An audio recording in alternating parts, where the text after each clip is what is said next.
Good afternoon to you all.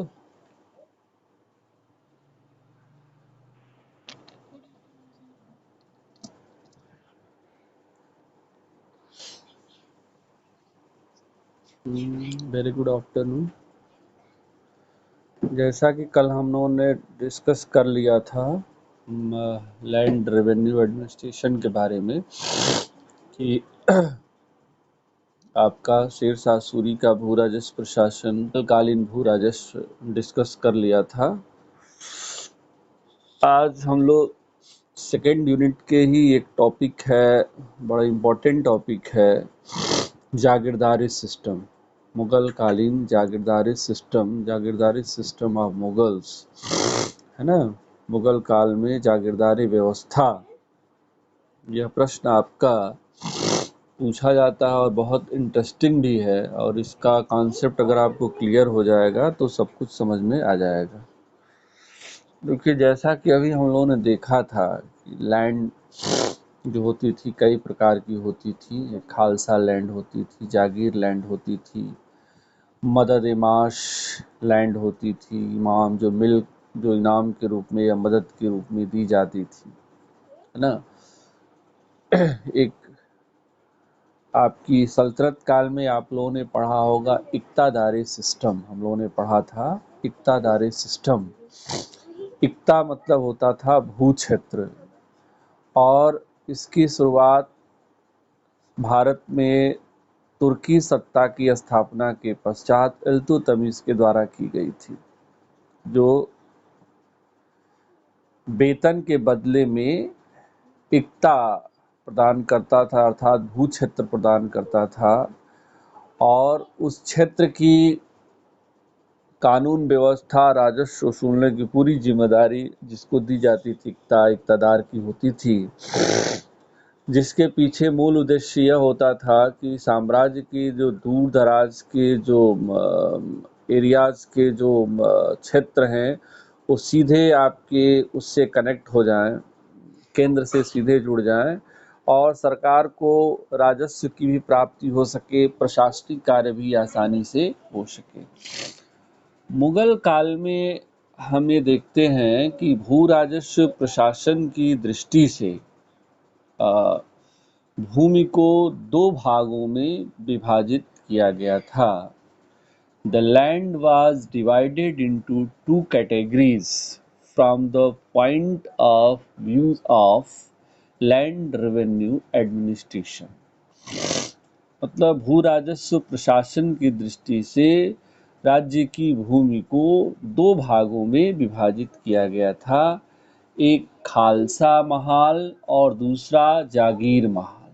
ठीक है, तो खालसा के बारे में हम लोगों ने शुरू से डिस्कस किया है कि खालसा लैंड वह लैंड होती थी जो सरकारी होती थी, अर्थात जो सरकार के प्रत्यक्ष नियंत्रण में आती थी, और उससे होने वाली आय पर सरकार का नियंत्रण होता था। ठीक है, बट एक दूसरे प्रकार की भी लैंड थी जिसे हम जागीर महाल के नाम से जानते थे, और जागीर महाल को बेसिकली हम भू क्षेत्र जिसको कह सकते हैं, वह क्षेत्र जो वेतन के बदले में प्रदान किया जाता था, है ना, जो वेतन के बदले में प्रदान किया जाता था। तो इस दृष्टि से हमें देखें तो जो जागीर महाल था, वह जागीर महाल को एक प्रकार की रिजर्व लैंड होती थी, या कह सकते हैं कि जागीर के रूप में वह नामांकित होती थी, nominated as Jagir, but unpaid jagir. मतलब कि जागीर के रूप में वह नामांकित होती थी, लेकिन वह अप्रदत्त जागीर होती थी। जो जागीर नहीं दी जाती थी उसे महाल ए पैबाकी कहा जाता था। ये प्रश्न पीसीएस में बहुत बार पूछा गया है कि वह भूमि जो जागीर के रूप में नामांकित तो थी, लेकिन वह प्रदान नहीं की गई थी, अर्थात nominated as Jagir but unpaid jagir, है ना। तो यही वह जागीर होती थी जो वेतन के बदले में या अन्य जो जागीर जो प्रदान की जाती थी वह इसी लैंड से प्रदान करी जाती थी। अगर हम ये कहें कि खालसा महाल के बाद जो जागीर होती थी, जो जागीर महाल होता था, वह मेनी टाइप्स का होता था। जागीर महाल वाज मेनी टाइप्स, है ना। जैसे तनख्वाह जागीर, तनख्वाह जागीर नाम से ही आपको पता है कि जो वेतन के बदले में प्रदान की जाती थी, जो नगद वेतन के बदले में जो कैश जो सैलरी होती थी, उसकी जगह पर जो जागीर भूमि के रूप में जो भूमि आवंटित की जाती थी, उसे जागीर तनख्वाह कहा जाता था। और ऐसे मनसबदार जिनको नगद वेतन प्रदान किया जाता था, उन्हें नगदी कहा जाता था, ठीक है। और जिनको तनख्वाह के बदले में जिन्हें वेतन के बदले में जागीर या भूमि प्रदान की जाती थी, उन्हें जागीरदार कहा जाता था। अर्थात जिसे जागीर आवंटित की जाती थी उसे जागीरदार या त्यूलदार, जागीर को त्यूल भी कहा जाता था, है ना। तो जागीरदार या त्यूलदार कहा जाता था, ठीक है।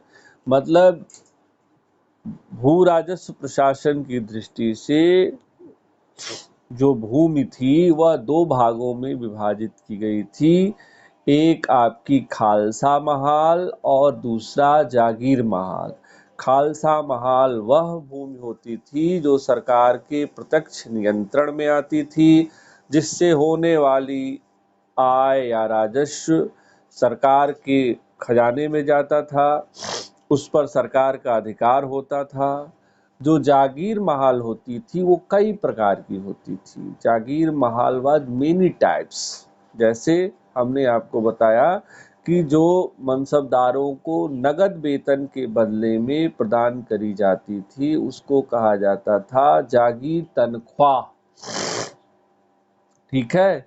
और वह लैंड जो जागीर के रूप में नामांकित तो थी, लेकिन भुगतान या प्रदान नहीं की गई होती थी। एक प्रकार से वह लैंड महाल ए पैबाकी कहलाती थी। महाल ए पैबाकी जागीर अर्थात nominated as jagir but unpaid jagir, तनख्वाह, जिसे हम महाल ए पैबाकी के नाम से जानते थे। इसका हम प्रयोग कब करते थे हम आपको बताएंगे आगे चल करके, जब आप पूरा इसको समझेंगे।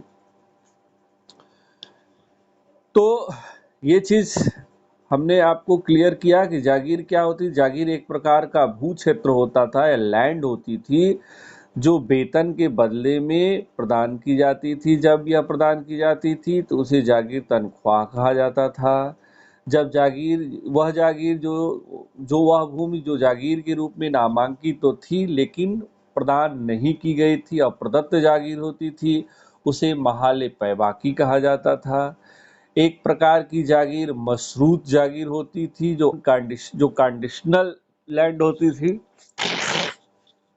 जब किसी मनसबदार को अतिरिक्त प्रशासनिक कार्य दिया जाता था तब उसे मशरूत जागीर प्रदान करी जाती थी। इसके अलावा आपकी जो होती थी लैंड मशरूत जागीर हो गई, जागीर तनख्वाह हो गई, महाल पैबाकी हो गई। इसके अलावा एक लैंड होती थी वतन जागीर। वतन जागीर से नाम से ही आशय है कि आपके अपने अधिराज्य में, अपने जो आपका जो डोमिनियन है, या फिर कह सकते हैं कि भू राजस्व, जो भू राजस्व होता था, जो जो भू क्षेत्र, जो भू राजस्व कह सकते हैं कि अधिकार क्षेत्र का भू राजस्व, है ना। अधिकार क्षेत्र का भू राजस्व मतलब लैंड रेवेन्यू ऑफ जुरिस्डिक्शन, अधिकार क्षेत्र का भू राजस्व, या कह सकते हैं अधिराज्य जो डोमिनियन होता था, अर्थात ऐसे मनसबदार या जागीरदार जिनकी नियुक्ति अपने अधिराज्य, अपने डोमिनियन में होती थी या जिनके अपनी लैंड पर होती थी, अपनी जागीर पर होती थी, उस प्रकार की लैंड को वतन जागीर कहा जाता था।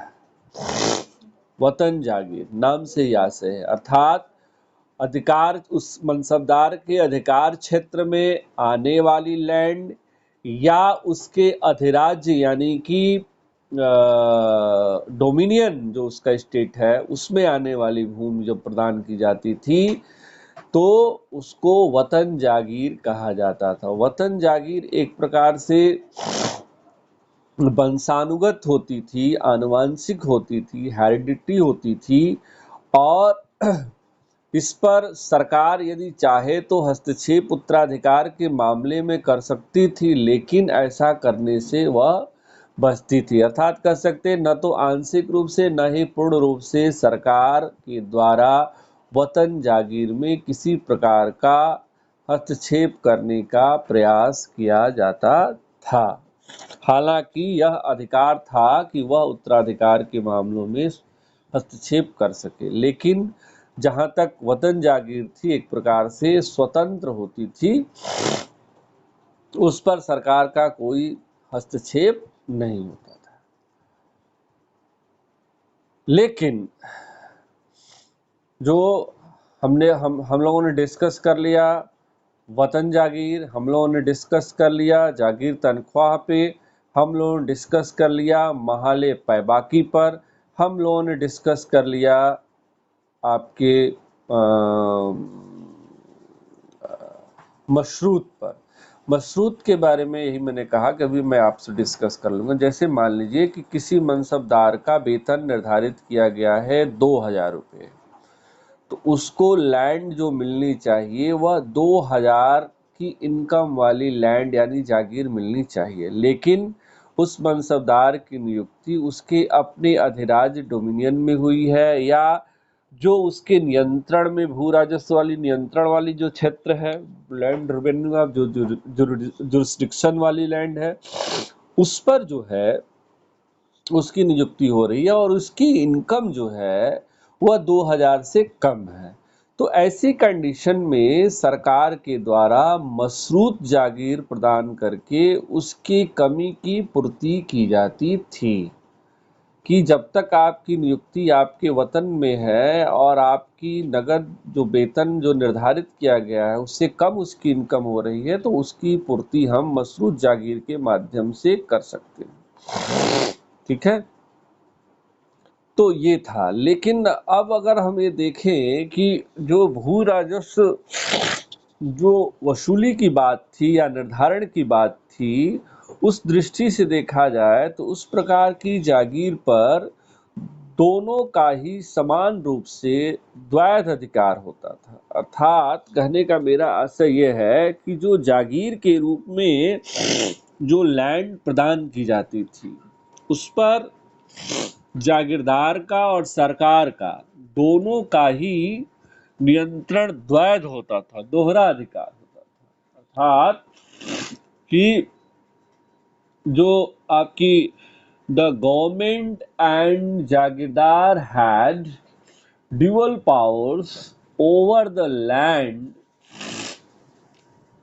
Land area given as the jagir or state. ठीक है, अर्थात जागीर के रूप में जो भूमि आवंटित की जाती थी, प्रदान की जाती थी, उस भू क्षेत्र पर राज्य का या सरकार का और आपका जागीरदार का दोनों का ही प्रत्यक्ष नियंत्रण होता था।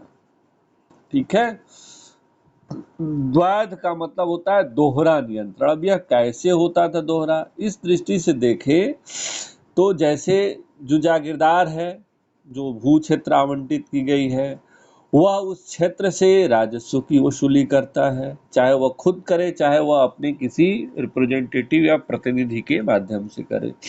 लेकिन जो राजस्व का निर्धारण किया जा रहा है वह राजस्व मंत्रालय के द्वारा किया जाएगा, यानी जो सरकार के द्वारा किया जाएगा, और उसको मानना जागीरदार के लिए आवश्यक है।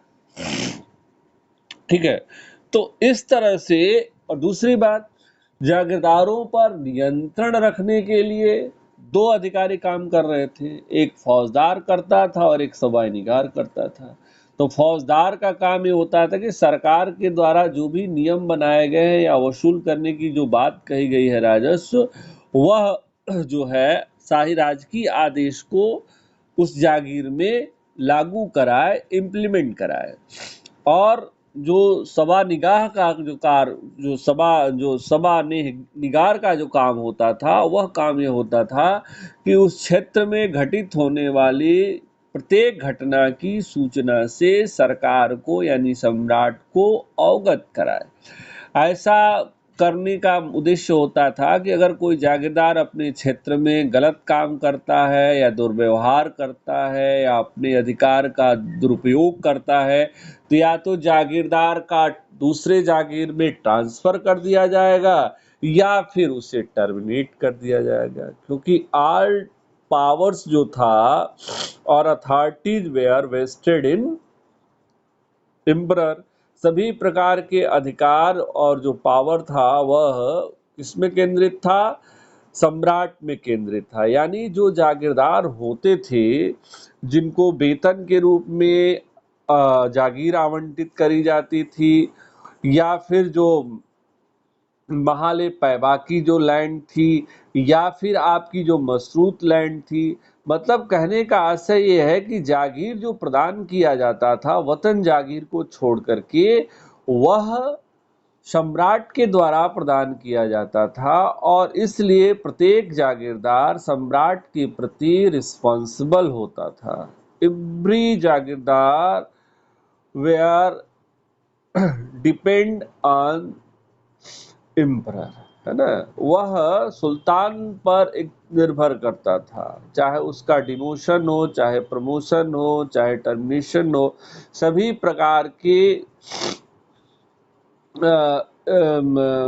सभी प्रकार के जो अधिकार होते थे वह सम्राट के पास होते थे।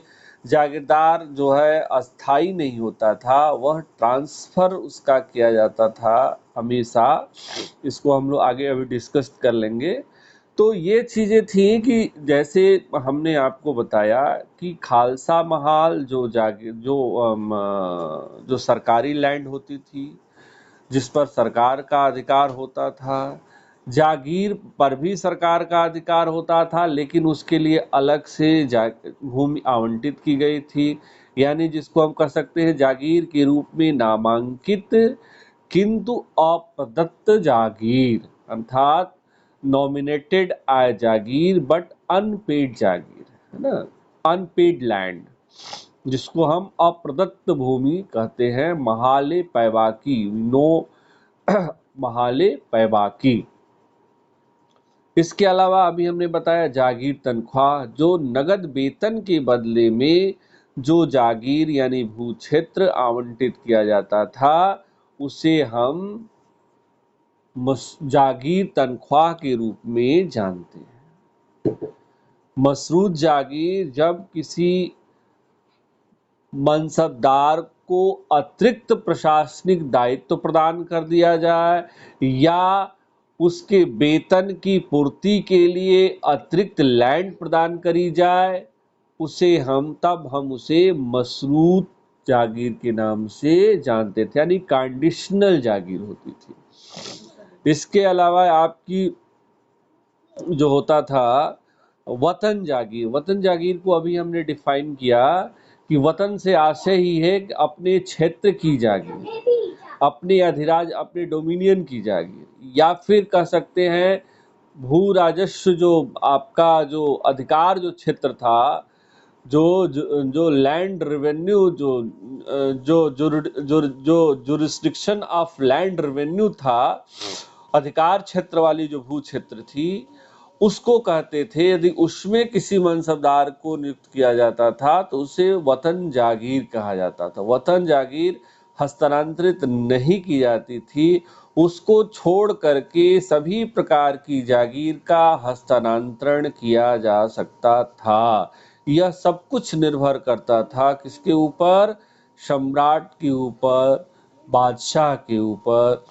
कि और जैसा कि अबुल फजल लिखता भी है कि रैयतों की दुर्दशा न होने पाए, रैयतों की सुरक्षा के लिए, रैयत मतलब किसान, फार्मर, उनकी सुरक्षा के लिए, उनके हित के लिए और जागीरदारों पर नियंत्रण स्थापना के लिए जागीरों का हस्तांतरण आवश्यक था। जागीरों का हस्तांतरण मतलब एक जागीर से दूसरी जागीर में, एक जागीरदार का दूसरे जागीर में ट्रांसफर किया जाना, है ना।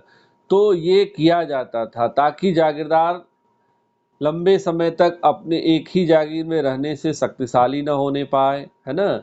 इसलिए और वह किसानों पर जबरदस्ती न करने पाए, इसलिए इस सिस्टम में ट्रांसफर किया जाता था, अर्थात जागीरें ट्रांसफर्ड होती थी। बट वतन जागीर इसमें एक्सक्लूडेड था, छोड़ करके ही होता था, क्योंकि वतन जागीर जो होता था, हमने अभी आपसे बताया कि एक प्रकार से वह वंशानुगत होता था, जिस पर आनुवंशिक अधिकार होता था और इसका स्थानांतरण नहीं किया जाता था। भीमसेन जो औरंगजेब का समकालीन इतिहासकार था, जिसने नुस्खा दिलकुशा लिखा था, उसने भी ये बात कही थी कि जागीरदार के जो तिमादार थे, जो प्रतिनिधि थे, उनको भी ये पता नहीं होता था कि अगले वर्ष जागीर हमारे पास रहेगी या नहीं रहेगी। अर्थात यह क्लियर है समकालीन जो प्राइमरी सोर्सेज हैं उसके आधार पर कि जागीर ट्रांसफर्ड होती थी, जागीर स्थानांतरित की जाती थी, एक जागीरदार से एक जागीरदार का दूसरे जागीर में ट्रांसफर होता रहता था। अब दूसरी बात हम ये देखते हैं कि जागीरदार जो होते थे वे अपने अधीनस्थ जो सैनिक रखते थे उनको भी वे वेतन के बदले में जागीर प्रदान किया करते थे, और उस क्षेत्र से जो राजस्व का वसूल किया जाना होता था वह एक प्रकार से इजारा, जिसको मोनोपोली सिस्टम बोलते हैं, यानी ठेके पर भू राजस्व की वसूली, contracts to collect the land revenue, है ना। तो ये सिस्टम उनके लिए फायदेमंद था, क्योंकि चाहे उत्पादन हो चाहे उत्पादन न हो, ये किसानों से जबरदस्ती टैक्स की मनमानी वसूली करते थे। और हम ये देखते हैं कि after the death of Bahadur Shah की मृत्यु के उपरांत, यानी कि 18 सेंचुरी के मिड में आते हैं, तो हम ये पाते हैं कि खालसा लैंड में भी इजारा सिस्टम की शुरुआत हो गई थी, जो काफ़ी नुकसानदायी हुई, क्योंकि इससे राजस्व की भी हानि हुई और किसानों का भी शोषण प्रारंभ हुआ। लेकिन जागीरदारी सिस्टम में जागीरदार जो होते थे वे इजारा सिस्टम उनके लिए फायदेमंद था, क्योंकि वे अधिक से अधिक किसानों से राजस्व की, यानी भू से होने वाले संग्रह को अधिक से अधिक वसूल करते थे। अब जहाँ तक ये बात है कि अगर हम ये देखें तो पाते हैं कि जो आपका जो सिस्टम था जागीरदार को, जो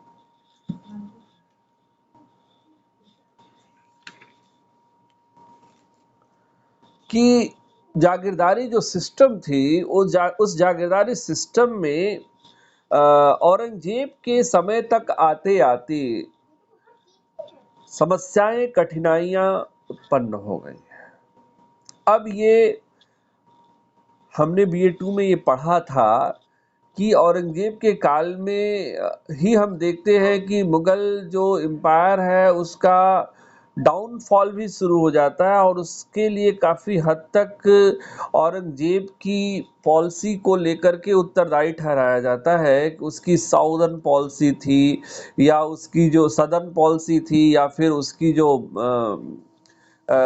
रिलीजियस पॉलिसी थी या उसकी जो राजपूत पॉलिसी थी, इसको हम लोग डिस्कस इसमें नहीं कर सकते हैं। इसकी इकोनॉमिक इम्पैक्ट क्या उसका पड़ा था, ये हम जानने की कोशिश करेंगे कि जो उसकी सदर्न पॉलिसी थी, जिसमें उसने दक्षिण भारत में 25 ईयर स्पेंड किया था और मराठों के साथ युद्ध किया था और उन पर विजय प्राप्त करने के लिए उसने जो साउथ के जो हैदराबादी और जो या फिर मराठास जो थे उनको उसने मनसब देने का लालच दिया था और जितने ज़्यादा पैमाने पर व्यापक पैमाने पर मनसब प्रदान कर दिए गए कि मनसबदारों को वेतन के बदले में जागीर देने के लिए बची ही नहीं। जो अप्रदत्त जागीर थी, जो आपकी जागीर के रूप में जो नामांकित भूमि थी, nominated as Jagir but unpaid land जिसको बोलते हैं,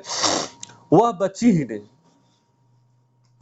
और इसको औरंगजेब के समय का ही एक जो इतिहासकार है जो मामूरी, उसने इसे बेजागिरी की समस्या के नाम से संबोधित किया है ना। बेजागिरी का मतलब ये था कि इतनी अधिक संख्या में मनसब प्रदान किए गए कि उसकी तुलना में जो आरक्षित की गई थी जो जागीर, वह जागीर बची ही नहीं, यानी महाले पैवाकी लैंड थी ही नहीं और उससे अधिक जो है मनसब प्रदान कर दिया गया था। तो इसी को मामूरी ने बेजागिरी की समस्या से बेजागिरी की संज्ञा से के बेजागिरी की समस्या के रूप में देखने का प्रयास किया है। औरंगजेब ने इस समस्या का समाधान करने की कोशिश की, लेकिन वह असफल रहा और जागीरदारी संकट उत्पन्न हो गई, जिसका ये परिणाम हुआ कि जागीरदार को ये पता नहीं था कि हमारी जागीर हमारे पास रहेगी या नहीं। अधिक से अधिक उन्होंने किसानों का शोषण प्रारंभ कर दिया, जागीर विद्रोह शुरू हो गया है ना, जो अंततः मुगल साम्राज्य के लिए, औरंगजेब के लिए नुकसानदायी हुआ।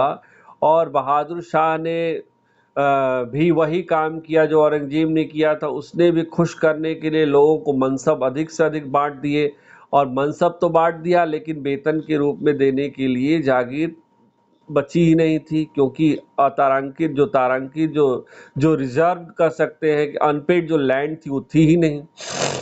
दूसरी जो उसके बाद जो बहादुर शाह के बाद जो फारुखशियर था, उसने इस समस्या का समाधान करने के लिए नियुक्त मनसबदारों को जागीर की जगह नगद वेतन देने का प्रयास किया, लेकिन उससे भी समस्या का समाधान नहीं हुआ। यह उसने तब तक किया कि जब तक हमारे पास जागीर देने के लिए उपलब्ध नहीं हो जाती, अर्थात महाले पैबाकी की संख्या में जब तक वृद्धि न हो जाए तब तक हम नगद वेतन के रूप में मनसबदारों को वेतन प्रदान करेंगे। लेकिन वह भी असफल रहा और उसके बाद जो मोहम्मद शाह था, जिसके काल में अंतिम प्रयास किया गया था कि संकट से उबरने के लिए, निजामुल मुल्क ने किया था। निजामुल मुल्क जो उसका एक प्रकार से वजीर था, उसने यह प्रयास किया था, लेकिन उसको भी यह सफलता नहीं प्राप्त हो सकी। स्थिति ये आ गई कि 18वीं शताब्दी के उत्तरार्ध तक आते आते मनसब एक केवल नाम मात्र का रह गया। लोगों को अगर आवंटित भी किया जाता था तो वह केवल आपका नाम मात्र का नगदी रूप में आवंटित किया जाता था, अर्थात मनसबदारों जो मनसब सिस्टम था वह एक प्रकार से लुप्त प्राय हो गया। 18वीं शताब्दी के 18th century, end of 18th century में यह सिस्टम एक प्रकार से समाप्त सा हो गया, क्योंकि मनसब तो दे दिया जाए लेकिन उसके बदले में जागीर नहीं प्रदान किया जाता था। इसके अलावा जागीरदार आपकी जहांगीर ने एक नया जागीर भी इंट्रोड्यूस्ड किया था, जिसे हम अलतमगा जागीर के नाम से जानते हैं। यह जागीर उन लोगों को अनुदान के रूप में दिया जाता था जो धार्मिक प्रवृत्ति के थे या अमीर थे। उनको उनके परिवार की भरण पोषण के लिए यह जागीर प्रदान की जाती थी और यह वंशानुगत या आनुवंशिक हुआ करती थी। यह जागीर जब मनसबदार की डेथ हो जाती थी, जो सिस्टम अकबर के समय में चला शुरू किया गया था, तो उनके डेथ होने के उपरांत जो जागीर उन्हें आवंटित की गई रहती थी, उस जागीर को वह जागीर जब सरकार के नियंत्रण में आ जाती थी तो वह नियंत्रण में एक प्रकार से आ जाती थी, लेकिन यहाँ पर जहांगीर ने उन्हें वापस न लेकर के उनके परिवार को भरण पोषण के लिए उनके पास ही वंशानुगत रूप में रहने का प्रचलन प्रारंभ किया। इसलिए इसे अल्तमगा जागीर के नाम से हम जानते हैं। तो इस प्रकार से जागीरदारी सिस्टम में ये हमें देखते हैं कि जिसकी शुरुआत एक प्रकार से अकबर के काल में होती है, क्योंकि नगद वेतन के बदले में जो भू क्षेत्र या जागीर या तियुल जो प्रदान किया जाता था, वह आपका कई उसके रूप है, कई प्रकार हैं जो हमने अभी डिस्कस किया आपके सामने।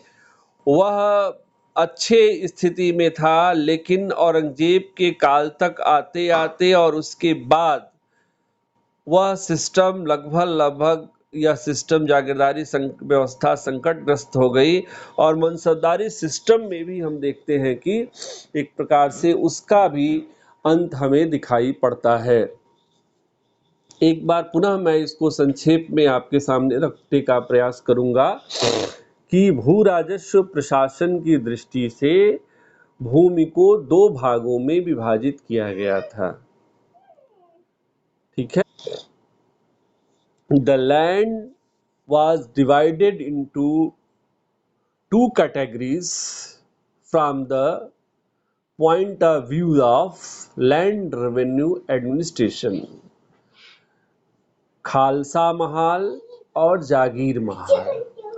खालसा महाल जो सरकार के प्रत्यक्ष नियंत्रण में आती थी, जो किसी को नहीं दी जाती थी, जिससे होने वाली इनकम पर, आय पर अधिकार केवल सरकार का होता था। दूसरा जागीर महाल। जागीर महाल एक प्रकार से कई प्रकार का होता था। जागीर महाल वाज मेनी टाइप्स।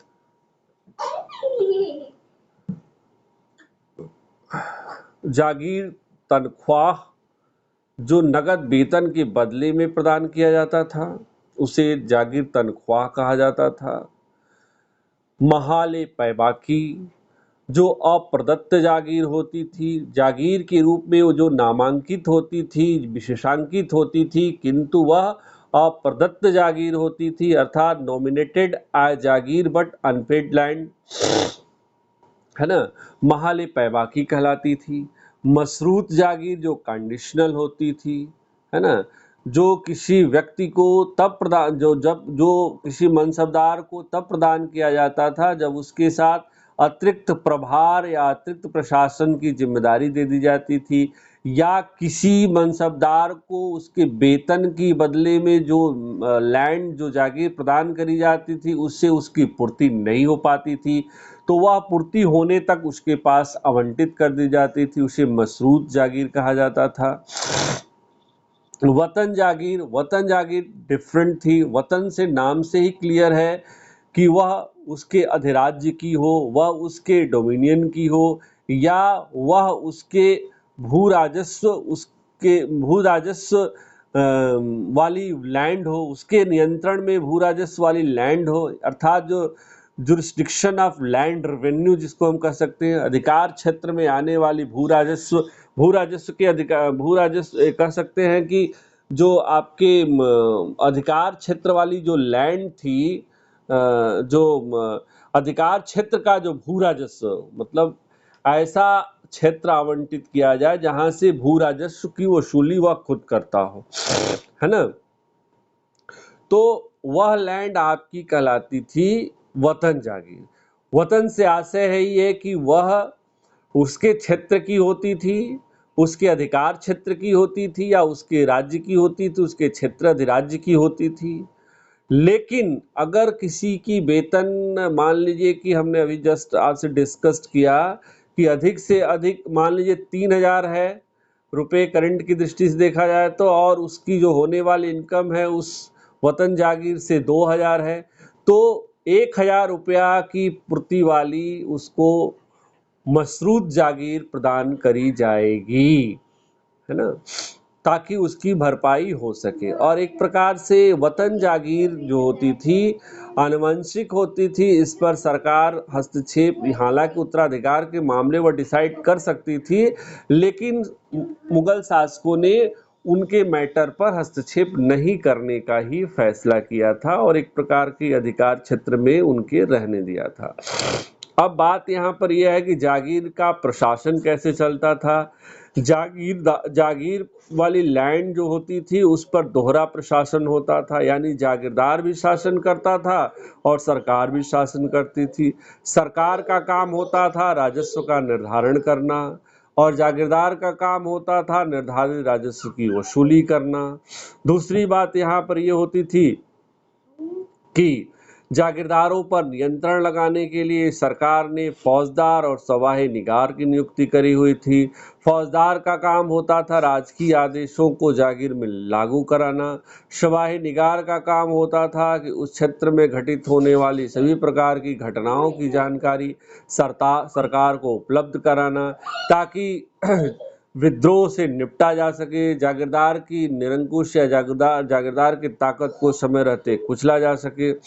अब बात यहाँ पर ये आती थी कि जागीरों से राजस्व की वसूली जो होती थी, अभी हमने आपसे बताया कि कैसे की जाती थी। जागीरदार या जागीरदार के प्रतिनिधि खुद करते थे, लेकिन देखने में आता था कि जागीरदार अपने अधीनस्थ जो सैनिक रखते थे, वो सैनिक को वेतन भी वो कभी कभी जागीर के रूप में दिया करते थे और उनसे जो वसूली करते थे इजारा के रूप में, यानी कि जो मोनोपोली होती थी सिस्टम, या फिर कह सकते हैं contracts to collect land revenue, है ना, जो ठेका संविदा जो होता था, कह सकते हैं कि राजस्व की वसूली जिसको कह सकते हैं कि होता था, यह किसानों के लिए तो बेहतर होता था क्योंकि वे राजस्व की वसूली चाहे फसल उत्पादन हो या ना हो अधिक से अधिक किसानों से करते थे। लेकिन हम ये देखते हैं कि बहादुर शाह की डेथ होने के बाद, यानी 18वीं सेंचुरी में औरंगजेब का उत्तराधिकारी बहादुर शाह हुआ था और बहादुर शाह की मृत्यु के बाद खालसा लैंड में भी इजारा सिस्टम की शुरुआत देखने को मिलती है, जो किसानों के लिए भी राज्य दोनों के लिए काफी नुकसानदायी था। अब जहां तक बात यह है कि जागीरदारों का ट्रांसफर होता था कि नहीं होता था, जागीरों हस्तांतरित होती थी कि नहीं होती थी, इस दृष्टि से देखा जाए तो एक्सक्लूडेड जो आपकी वतन जागीर होती थी, वतन जागीर को छोड़कर सभी प्रकार की जागीरें हस्तांतरित की जाती थी। जागीरदारों का एक जागीर से दूसरी जागीर में ट्रांसफर किया जाता था। ऐसा इसलिए कि जागीरदार शक्तिशाली न होने पाए, वह अपने क्षेत्र का बॉस न बनने पाए। इसलिए जैसा कि अबुल फजल भी इस बात को लिखते हैं, रैयत या किसानों का शोषण और जागीरदारों पर नियंत्रण के लिए जागीरों के हस्तांतरण अनिवार्य था। जागीरदारों का ट्रांसफर एक जागीर से दूसरी जागीर में किया जाता था।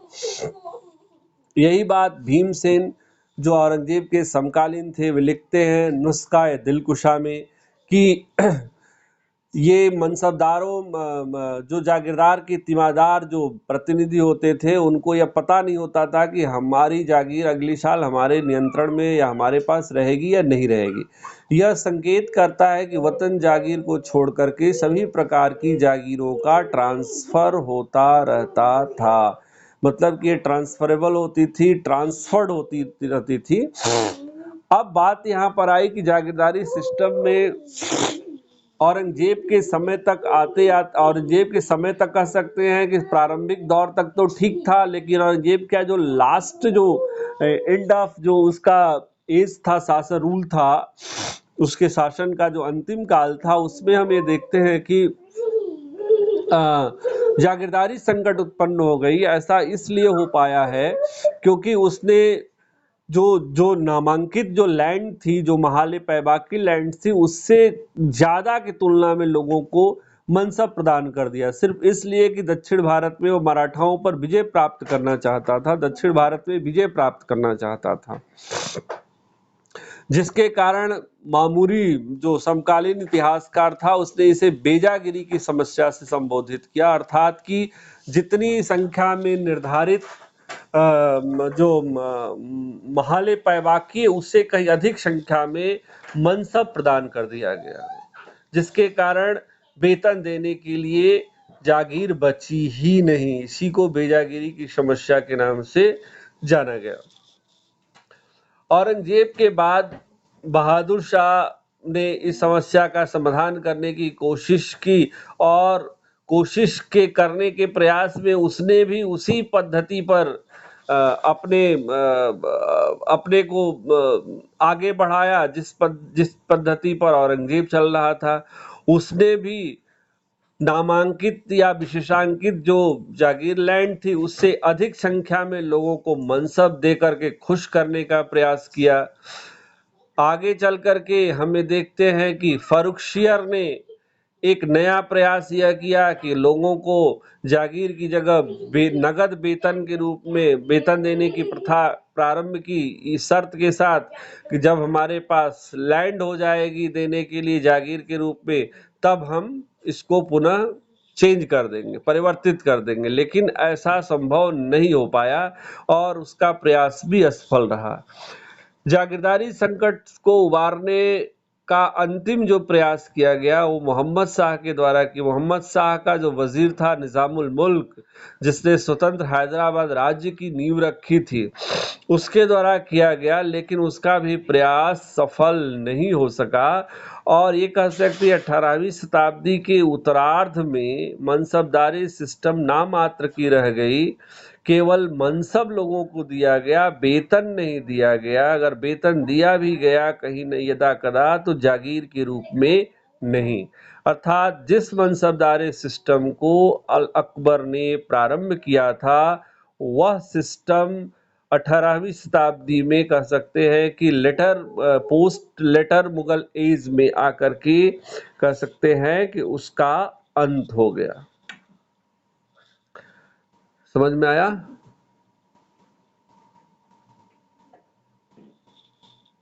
Hello, thank you.